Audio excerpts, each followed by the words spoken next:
চলতি মৌসুমে দেশের দক্ষিণ পশ্চিমাঞ্চলের জেলা যশোরের সর্বোচ্চ তাপমাত্রা 43.8 রেকর্ড করা হয়েছে, যা দেশের ইতিহাসে 1989 সাল থেকে সর্বোচ্চ তাপমাত্রার রেকর্ড।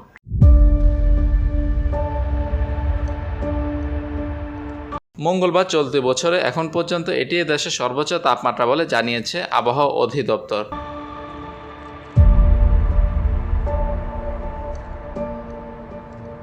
আবহাওয়া অধিদপ্তর জানায়, মঙ্গলবার যশোরের সর্বোচ্চ 43.8 ডিগ্রি সেলসিয়াস তাপমাত্রা রেকর্ড করা হয়েছে। এটি চলতি মৌসুমে দেশের সর্বোচ্চ তাপমাত্রা। এছাড়া চুয়াডাঙ্গায় 43.7 ডিগ্রি তাপমাত্রা রেকর্ড করা হয়েছে।